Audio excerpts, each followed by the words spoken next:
katolíckej katedrále v Nemecku tancovali polonahí umelci s ošklbanými chladenými kurencami v plienkach priamo pred oltárom a učili ich robiť prvé krôčky. Pripomenul vám tento moderný tanec partnerku pána Šimečku z Progresívneho Slovenska? Ak sa zosmiešňujú kresťanské hodnoty, zostáva absolútne ticho. Nepočuli sme žiadne vyjadrenie umiernených konzervatívcov. Škoda, že od nich nezaznelo, že v kostole nemá miesto mŕtve ošklbané kura v plienkach, ktoré oslavne vyhadzujú do vzduchu. Umelci tvoriaci zvláštnu kultúru nemajú zábrany propagovať svoju zhýralosť na akomkoľvek mieste. A k tomuto hovoria progresívci umenie a nás to má pozitívne šokovať a má sa nám to páčiť, tak niečo vo svete je veľmi zvrátené a čudné. To nie je kultúrne, ani morálne, ani hodnotné a už vôbec nie normálne. Preto očakávame od predstaviteľov napríklad KDH, že sa jednoznačne vyjadria, že kresťanstvo je stále na pôvodných pilieroch viery a pokory. Práve naša úprava Ústavy Slovenskej republiky jasne hovorí o dvoch pohlaviach muža a ženy. Budeme o nej čoskoro hlasovať v parlamente a sme veľmi zvedaví, ako sa k tomu postavia naši kolegovia. Chceme zamedziť úpadku spoločnosti, ktorú velebia opozičné strany, najmä formou uznania niekoľkých pohlaví. Zároveň očakávame od našich kolegov z KDH, že sa aspoň trošku vymedzia voči divným aktivitám v politike Progresívneho Slovenska, pretože potom ťažko očakávať, že liberáli nebudú naďalej podlo zosmiešňovať kresťanské hodnoty, rodiny, muža a ženu. Konečne je rozhodnuté.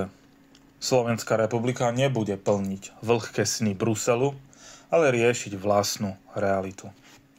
Ministerka hospodárstva Denisa Saková opäť raz jasne a vecne pomenovala zásadný problém európskej energetickej politiky. Národné plány musia vychádzať z reálnych možností, nie ambícií Európskej komisie. Po rokovaniach v Luxemburgu s generálnou riaditeľkou Európskej komisie pre energetiku z D.J. Jogersenovú upozornila, že Brusel od členských štátov očakáva vypracovanie národných plánov na nahradenie ruských energií, no ignoruje reálne prekážky, ktoré tieto štáty pritom majú. Citujem: na mnohé naše technické otázky, ako napríklad nedostatočné prepravné kapacity, sme však stále nedostali odpovede. Neriešia sa ani v návrhoch opatrení, čo považujem za zásadný problém. Koniec citácie. Uviedla vo vyjadrení. Slovenská republika ako tranzitná krajina dlhodobo upozorňuje na chýbajúce prepravné kapacity. Citujem: požiadali sme preto o jasné informácie.